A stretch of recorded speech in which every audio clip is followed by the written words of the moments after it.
I'm Dr. Lindsay Coble. Dr. Noelle Crosby, and this is the Sound Sisters, the Hearing Diaries. Today, we are joined by Dr. Shanna Dewsnup, co-founder of Happy Ears Hearing Center in Arizona.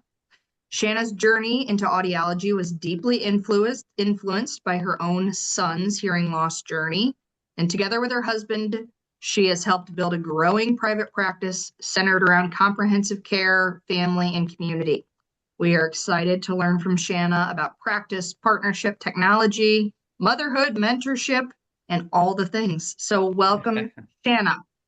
Let's first dive into what first drew you into audiology and hearing healthcare. Tell us that story. Okay. So my journey into audiology was definitely different, probably than most. I know a lot of people say they start out in speech and then Yeah. decide to switch to audiology, but I didn't even know what an audiologist was when I first began my journey to audiology. But my son was born with severe hearing loss and he didn't pass the newborn screening. We happened to have him in a test hospital and the test hospital was just barely testing out equipment, so it hadn't been mandated yet for the newborn testing. And so none of the babies were passing. And so they came in and just basically said, oh, we think it's the equipment. None of the babies are passing. And then ultimately, he was the only one that still wasn't passing. And so leaving the hospital, I remember the nurses were the ones doing the testing and they didn't have a lot of training. And we were just like, what does that mean? And she was like, well, that means he's deaf and you guys need to follow up with an audiologist. And I was like, what's an audiologist? Mhm. So my journey in the beginning was very much going through the stages of denial and grief. And, my son's pediatric audiologist, the first one I never wanted to see again, who broke the news to me. So Ah, I just thought she was the worst person in the world. And I think a lot of it was just emotions. mhm. She was just very matter Oh, of I'm fact. sure. But we switched audiologists after that. And then the second one, I think I probably drove her a little bit crazy also because every time we'd go in for testing, I would say, I feel like he hears me. Like he still hears me when he doesn't have his hearing aids in. And they were like, yeah, he hears sound. He's not hearing speech. Mhm. And so it was a few years of that, and then getting involved in parent support groups, going through a not so fun divorce, and then being a single mom and being like, great, now what do I do? And so I was faced with going back to school. And at that point, I'd gotten past the denial. I was starting to accept the hearing loss a bit more and trying to encourage him. And then I just decided, like he's always going to need an audiologist, Yeah. so I might as I well go to love school that for story. audiology. So that's kind of what started my journey into audiology. Oh, wow. So how old were you when you were going through all of that? Ooh, I was a young mom, so I was 20 when I had him. Okay. And so I was about 24 when I got divorced. And then that's kind of when I helped my ex get through school. And then that didn't work out. And so then I was stuck to do school on my own. And so I started taking night classes and I was working for Blue Cross Blue Shield at the time, doing like billing from home as much as I could, processing claims and things like that. Yeah. And then I just started taking night classes, just tried to figure out how are we going to make this work. Because at that point I had two boys. My youngest was two And and a that's half a lot years of younger. schooling that Yeah. did you start from school? Like you didn't have any college at all and you had just, oh my gosh, I that had to is start from really scratch. commendable. Yeah, so it was definitely a long journey, but it was good. We moved a lot. I tried to focus on programs that had the support that Brendan would need in Mhm. order to, help him get the services he needed while I was in school. And so, yeah, it was definitely a journey Where did for you do sure. your Wow. schooling at? So I first moved I went to Utah State University for my undergraduate. They had a combined program in communication sciences and disorders, and then a minor in deaf education. And so I did both of those and took some sign language classes because I was trying to help him more with that too. And then ended up moving to the Midwest, and I got my doctorate at the University of Cincinnati. Oh, cool. I don't think I So knew that. Love that. Yeah, so we kind of Yeah. bounced around quite a Mhm. bit, but Wow, that is just such a great story. Like that is such an original story of why you became an audiologist. So yeah. different than the path that most of us have been on. But that kind of covers that. So let's actually move on to just tell us a little bit about how being an audiologist and then, having watching your son throughout the years. Just tell us a little bit about how that's been meaningful to you and was Yeah. it a good thing that you could watch and know all the things about what was going on with him? Just curious about that. Yeah, so when I was in school, I remember one of my hardest classes was a genetics class, and we learned all the syndromes associated with hearing loss. And at that point in time, I was just thinking like, oh my gosh, I could have been so much worse. Like that Oh was my yeah. immediate thought was like, so glad he just has the hearing loss and that's it.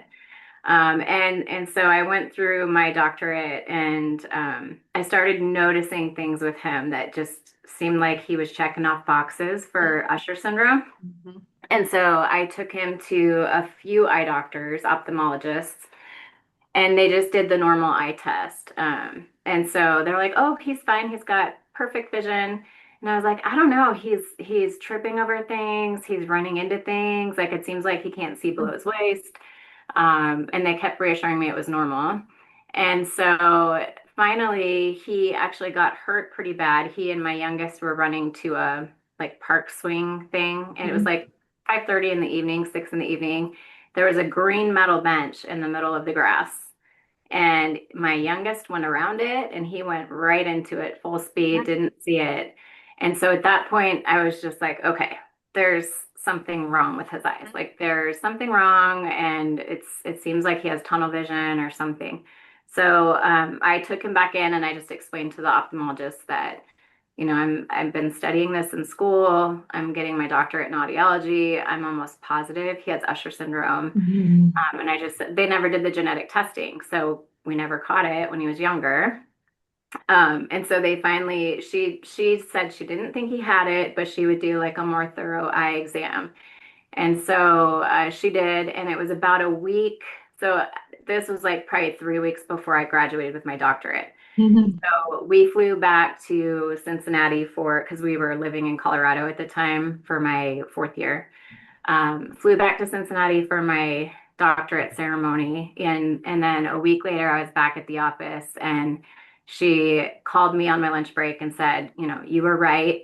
He has severe vision loss in both eyes, and he needs to start learning Braille, and he needs to start using a cane right away. Oh And I my, was Oh my like, gosh. what? so, oh my God. so it spun me back through obviously like the stages of grief and everything because I was like, what? It was shocking, but I was also kind of expecting he had it, but I was also hoping they would tell me he didn't have it. Mhm. And so Of it course, right?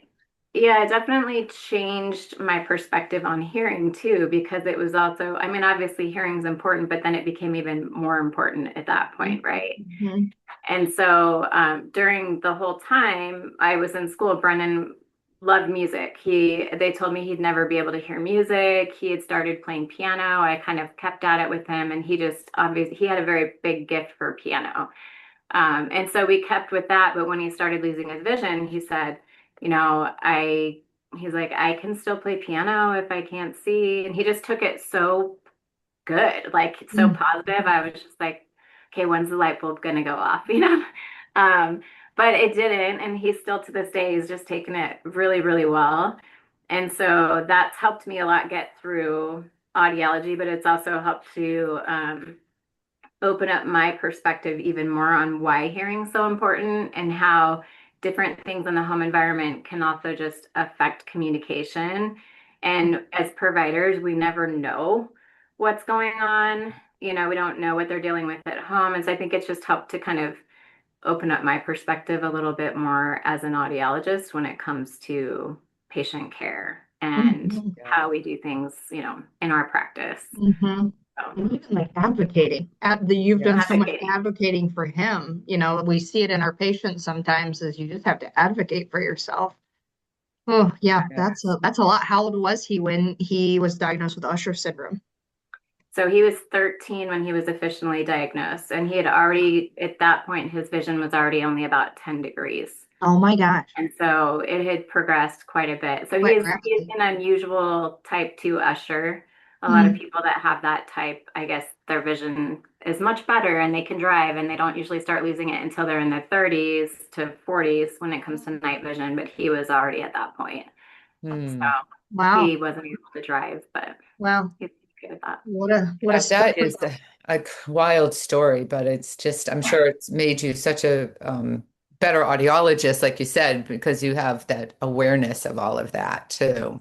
Well, and I think it's Um, made me appreciate audiology also in a different way where, you hear people talk about burnout or they talk Mhm. about all these negative things in the industry. And in my mind, I'm just like, this is such a needed field. Like, I don't view it that way because we've lived it, and it's right. not something we would have been able to come out of in a positive way with OTC devices or Yeah. Costco hearing aids or, Mhm.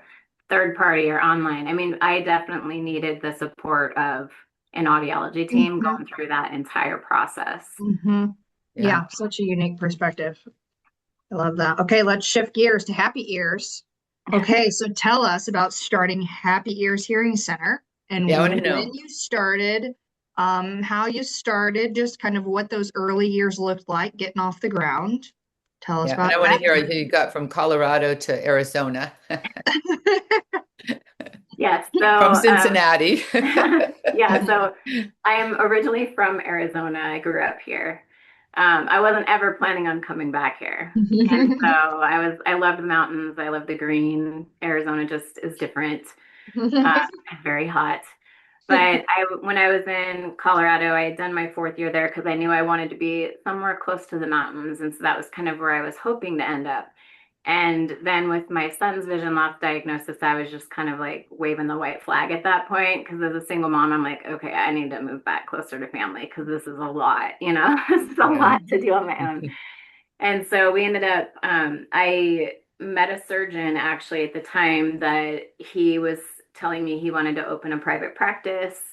And I wanted to have a private practice, but in my mind, I was like, there's no way I can do this all right now on my own. So I had like a handshake agreement with him, which wasn't very smart, but moved to Phoenix, started this very good practice for him that was outside of his surgical practice. And it did very well the first year. And so that was like a good test practice for me to start. And then I met my husband. We had started dating, and he's just like, why are you doing this for somebody else? He was Mhm, just like, this mhm, is crazy. You're growing this. He wants you to open more locations. And he's like, but he's not following through on his deal. mhm, And so at that point, I was like, yeah. And I had a binder when I was in school of things that I'd like, things I liked about placements, things I didn't like, mhm, just for like future ideas. If I ever have mhm, my own practice, what I want to do. And so that was kind of when we started thinking about Happy Ears. And then we were thinking about names and brainstorming, and he actually was the one that said, well, what about like Happy Ears? And I was like, I don't know, like people might think all we see is kids, Oh, like I yeah. don't know. I was like, I don't know if that's a good thing or not, but we kind of went with it and I started drawing logos out, and then we just were like, yeah, I think this is a good name for it. Mhm, So I quit my job with the surgeon, and then my husband was like, we can survive on my income for a bit if you want to try to just start from scratch. mhm, I had to basically recreate everything that I'd already done, but in a little bit different way outside of an ENT clinic. And so that's kind of when it all started. We opened on a budget. Like, I mean, we built our first booth. It was just me. I didn't have a front office person for a good little bit, and then we actually hired his ex-wife as my front office person, which that Oh, sounds I kind of love it.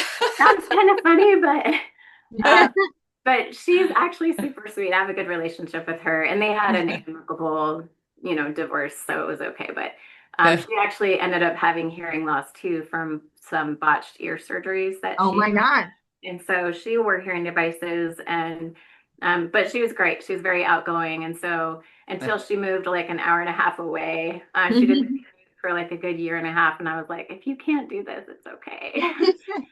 But we just started literally, we just opened up literally There you nothing. go. We didn't buy practice. We just opened up right in the middle of about 8 dispensing offices, including Miracle Ear, Here USA, Costco's like a block away, Sam's Club was a block away. And everybody was just like, you're crazy. Like, why are you opening right next to Costco? Oh But we were gosh. the only audiology office. All of the Mm-hmm. rest of them were more like retail. Mm-hmm. And Right. I knew there was a need for it in that area just because we'd have patients coming downtown where I worked before, which was like 30 minutes away. And they were all saying, there's nobody good out there. Who should I go Mm-hmm. to? And so it was like, okay, well, that's close to my house. So that might be a good area That to works. do something Yeah. in. Mm. So yeah, that's kind of how it started. But yeah, we were on a budget for sure.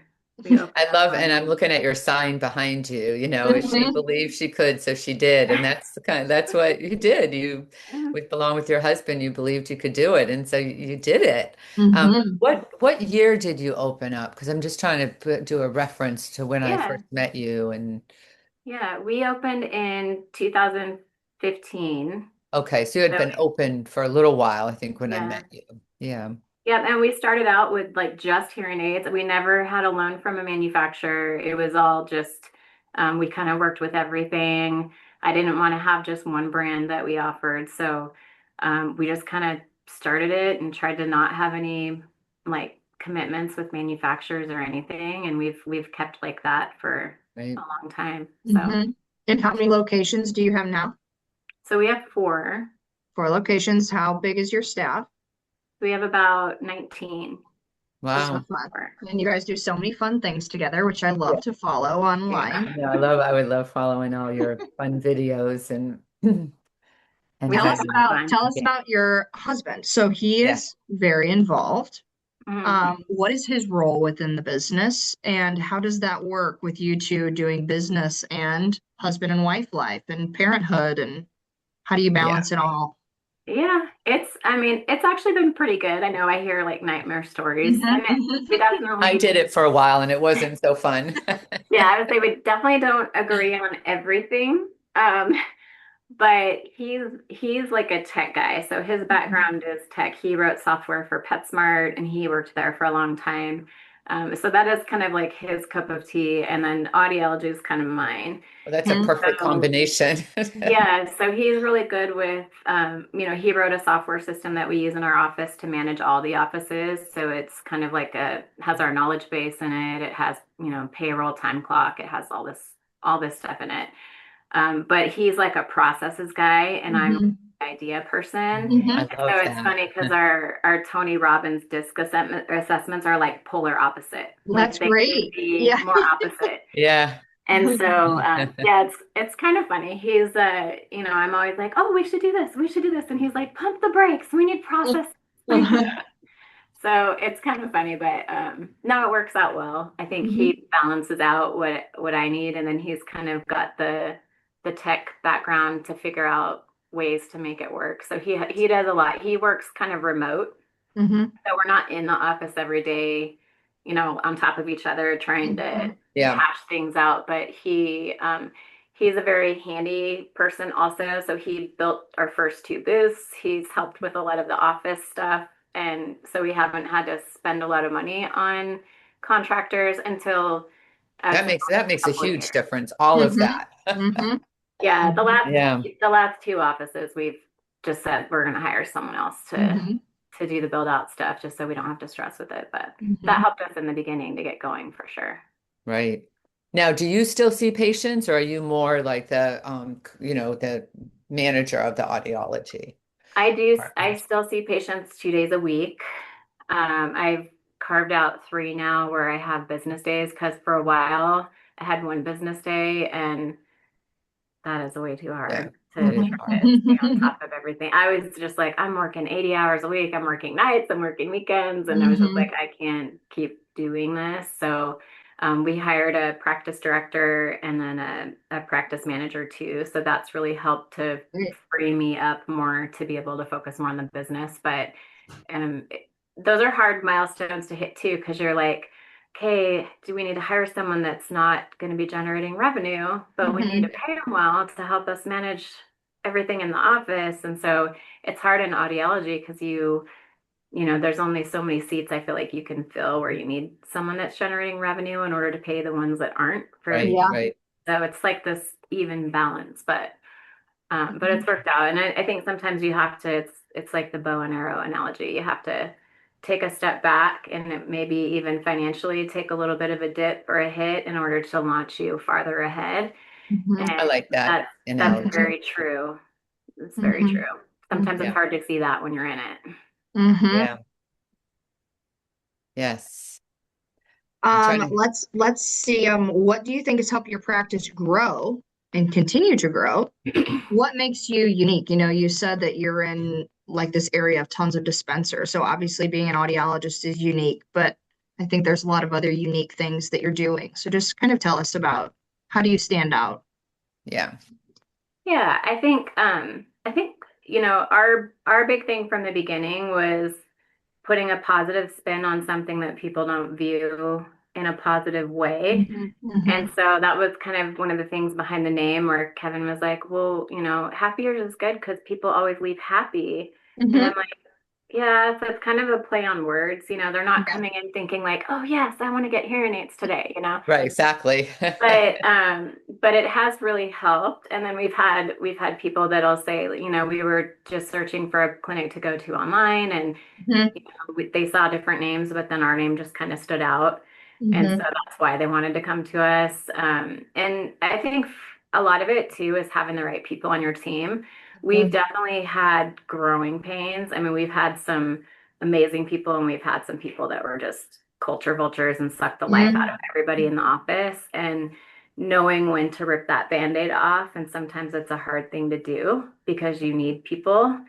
I think that's really helped with just the patient experience, culture, and then that's helped our patients to, like, we're obviously in an area where, other providers are that advertise heavily for best Yeah. practices and things like that, which we've done for a long time, but our Google reviews are like out, like they're blowing everyone else's out of the water. And our patients are very willing to put provider names and front office names in their reviews. And so that's something that we've focused a lot on is just the experience when they walk in the door, the Yeah, vibe. We wanted it to be like a classy kind of med spa Yeah. kind of vibe.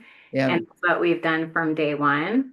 And Mhm. then also you have to have staff that mirror that excitement. Mhm. And so I think Mhm. that's been a big part of the success that we have is just having the right people on the team and that whole entire patient experience. yeah. And I know that big, do you have that, all the words related to hearing in Mhm. every office of your Yeah. offices? I love that when I saw it. Have you seen that, Lindsay? Yeah, yeah. I mean, Yeah, I think your whole office, like you said, is like classy med spa. Like yes, people like to feel like what they're getting before they even like talk to anybody. And I feel like you can sense that, right? You see a picture of your office. It's yeah. different than I'm If sure somebody most of hasn't your seen it, they competitors. could go to the website and would they be able to see the Yeah, wall? on our locations page has like all of them. We've tried as we've grown to keep the branding and everything very consistent, but Mhm. we also involve our patients. So our patients helped us come up with everything on that wall. And so at Mhm. first, in our first two offices, we just had it printed on a canvas that was framed. Right. And then one day, my sister does graphic design, so I would send her some ideas and say like, "Hey, what do you think about making this into a word cloud for like wallpaper?" And then so she was able to blow it up, and then we just had a wrap company that wraps cars come out, and they're the ones that put it up on the wall now. But yeah, we have people in the lobby, they'll sit there and read it and say it's things that people hear again after hearing devices and things that they can't hear anymore, that they forget Mhm. make Mhm. sounds. Gotcha. And so it's kind of fun. People will sit there with their family members and be like, "Oh yeah, like that's so true," Mhm. Mhm. So Like it I just didn't think kind of of that. brings them in. Yeah. Yeah. Yeah, I love that. Oh, I love that. Well, let's see. Let's see what we haven't covered. You were saying about you do best practices, and then the people around you do best practices. Mhm. But do you Some, think, or some do, some not do. Some. everyone. Not everyone. Um, but do you think, like to me, best practices, you got to do the things, right?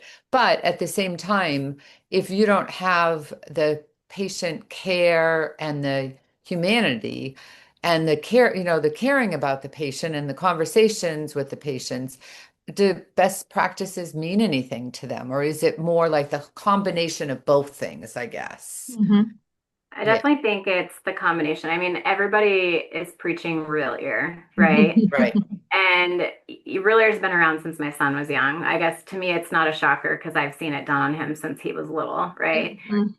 So it's not new technology. It's not the one all be all either. I mean, we've had people Mhm. who we do real ear on and then we do booth testing, and it's nowhere close to where you would want them to be for aided testing, like for the Right. responses that they have. So it's a tool in the toolbox, but it's Mhm. not the only way to make sure someone's devices are fitted. And I think too many people are so hyper focused on that that they forget that that's only like this much of what we do. Right. Mhm. And so, the other part of best practices for me was I didn't want to have a hearing center that only did hearing aids. Mhm. We added cochlear implants. That was something that was like taboo when we first added it. It was kind of when the cochlear provider network was starting. Mhm. And I mean, it was like no ENTs would let you. They were, Mhm. and it was like, oh no, no, they're not going to let you because they want it all in-house. Yeah. And so we fought for that, and we met a couple that were open-minded that were like, yeah, that would really help us a lot as long as we keep that communication open. And that's been the best thing we've ever done because, you can only keep selling someone hearing aids for so Yeah. long. And Mhm. you have to have enough skill and knowledge to know like, okay, this is what you really need if your goal is to be able to communicate again. And I Mhm. think best practices kind of encompasses the whole, all of it, right?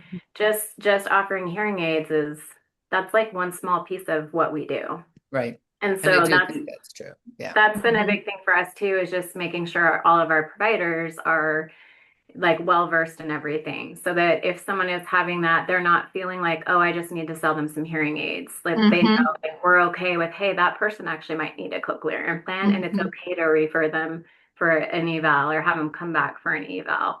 And Yeah. if that's a better option for them, then that's what we need to do for them. Mhm. And so, yeah, there's a lot to it. So when we see people say best practices or there's other best practice providers or people put that on their website, then we also see stuff that comes from those clinics that's like, yeah, that's not really best practices if you're Mhm. actually talking about the whole thing, right? Just running really is just one thing. Yeah. So that's something that is very important to us, is just to be able to have the knowledge and education and training to really help the whole patient, regardless of what's going on, whether it's the hearing, cochlear implants, vestibular, Yeah. so we've added that too. But it's taken some time to slowly add that stuff. But I think that is more of what audiology is about. And we wanted to just be like a one-stop clinic where they could come and they're going to know they're going to get the right information from us and not just one little thing. Yeah, Mhm. no, I love that. And I really do feel like that's where audiology is heading, Mhm. is to be, do everything of all audiology and Mhm. just such, instead of just that little piece of it that, Mhm. we've been kind of restricted for different reasons, I guess. Well, yeah, and sometimes that's all you can do, right? I mean, Right. that's all we could do for a while, and that's all some clinics can do. But when they get to the point that they're like, okay, maybe I want to kind of add this and see how this will help support. Because I mean, honestly, if we did cochlear implants all day long, we wouldn't be in business. No, it We is, wouldn't. yeah. You have to Like find it's that not balance. realistic. So you have to have both. You have to have a good balance of everything. But Mhm. yeah. Yeah. Well, let me see. Is there anything else that you think we need to address before we move on to our rapid fire? Either. I feel like I know that you mentor students and that you take fourth years, and that's kind of a big part of your practice and what you've done for a long time. What advice would you give, or do you typically give to those students? I'm sure you can't always keep every fourth year you ever take. So, when they're stepping foot out into the world, what advice do you give them on their career? Yeah, I mean, we've had some amazing fourth years that we've hired, and we've had some that I just wonder if they even knew what they were getting into with audiology from the start. In We general. have some that I don't think they've ever worked in a service field before. And so when Yeah. patients get a little Interesting. frustrated or mad, they'll cry. We've Yeah. had criers, and I'm like, okay, don't do Yeah. that. Just try to hold Yeah. it in. and like get through the appointment, you know. Yeah. So it's interesting, but I think with everything that is in the industry right now and all the negative chatter that you hear, and I Mhm. whenever I see it in the chats, I'm just like, ugh, because So toxic. it is so Mhm. toxic, and I feel for these new grads coming out that are probably reading that and thinking like, what did I get myself What did into, I do? right? Yeah. Yeah. But I think just remembering why they went into it and finding something, I mean, there's so many different pieces of audiology, finding something that you really truly are passionate about. Mhm. Because if you're going to work every day, you want to do something that you are passionate about, not something that you just dread and hate. And I also tell students too, like they have to understand that the money has to come from somewhere. It doesn't just grow on trees. And so if they're not able to generate revenue, and it surprises me how many of them don't understand that what you build in insurance is not what you get paid. Because I've had conversations too where, So they're like, often. oh, we bill this huge bill out to insurance, and they actually think that's what's coming to the practice. Yeah. Oh, And Hmm. I'm like, interesting. no, there's like this much of that Yeah. coming back, you It's know. really silly when you think about it, but that's So what I it think I is. think a lot of times too, like they just have this mindset of like, I have this doctorate, this is how much I should be making. And it Yeah. doesn't show up on some of those pages because people will say you should be making this, right? Mhm. And Right. yes, I think like they definitely have the potential to do amazing, but they also have to know where the money comes from. And I think Yeah. sometimes they don't understand what actually is involved in that. Same with dental, Yeah. same with Yeah. medical. They have to bring in revenue to make revenue and Mhm. to get a specific salary. And so that's something I try to educate them on too, is just, this is the reality of what we get paid. And this is why Mhm. this is so much more important. And if we're not Mhm. getting this isn't going to last very long. Yeah. And so I think just, I wish schools would do a better job of Yes. teaching them that, Mhm. but also just making sure that they're doing something they're passionate about, because if they're not, patients know it, and Mhm. Yeah. they're going to be completely miserable wherever they end up. So Yeah. if Mhm. they're passionate about hearing aids, great. If they're passionate about vested, great. Mhm. But just pursuing something that is something that really interests them if they're going to be doing it every single day. Yeah. Mhm. Yeah. Lindsay and I's last video, we did a things that we wish we had known, and we tried to, highlight some of the things that you just mentioned. We didn't really talk about, earning your value. We should have probably added that. But I also encourage anyone who wants to write anything underneath the video, about what you'd want a student to know. So maybe you could jump on and offer some of that good Yeah. advice Good to I them. think advice. But thank you the for doing that insurance, and being Yeah. willing to take on students, because somebody, who has so much to offer them, it's really wonderful that you're willing to do that. So, Mhm. yeah, we have great providers here too that are okay yeah. with it. And so it does make it nice for the students that are local, or even some that do their fourth year. So we have two Mhm. fourth years starting next week, actually. So, Yeah, I mean, but to your point about insurance, I'm thinking about my graduate school program. I don't Yeah. think we ever talked about insurance reimbursement. Then you go to your placements, and a lot of times you see the patient with the provider, and then they're clicking, writing the note and sending their billing. They're not telling you how they're Yeah. billing and how much they get back. So a lot of times I think the provider in some of those places doesn't also know how they get paid. Yeah. right. So yeah, so True. interesting. Well, Yeah, and that's a, they see this big number going out, right? Yeah. yeah, And they don't realize like half of that has to get written off. Maybe a quarter of that that's left over is actually what's getting paid. And in their mind, they're just thinking, if I see this patient, this is what I'm bringing in because I'm billing all of this out every day. But right. that's not in reality what's actually being Hmm. Hmm. paid. Yeah. Or it gets denied, and then you have to chase it down three times to Yeah, get your little Yes. bit and pay the Yes. person who's chasing it down. Yeah, yeah. So many things. So many things. so many. Okay, you ready to shift to rapid fire, Noel? I'm ready. All right, here we go, Shanna. What's one word that describes you and why? I would say probably resilient, I like just from life experiences. You just kind of life. have to be able to take things as they come and try Hmm. to come up with a solution and not let it take you out. Yeah, I love So that. I've learned to be resilient for sure. Hmm. Yeah. Hmm. Love that. And what is a skill you wish you could master? Um, hmm. I would love, like, I'm kind of a jack of all trades, but if I wanted to master something, I think painting. I paint a lot, but I think I would like to master like the acrylic type stuff Oh, Nice. more. what a good hobby. Yes. What's your coffee order that keeps you going? Coffee, tea, Diet Coke? Uh, I get the ice blonde vanilla lattes. There you That's go. what Okay. keeps There me you go. going. We ordered them a lot. And we know that sound makes you happy because you're a name, but what is one of your favorite sounds or a sound that it makes you? I like laughter. You know, Mhm. it's contagious and it's always fun. I live in the office when I hear people come in and they're in there laughing with the providers. It's just Yeah, I love that too. I good. know. Yeah, it just It's makes just you a happy. great sound. Yeah. Mhm. What is one thing our profession could do better? Ugh, I wish we could all be on the same page. Yeah.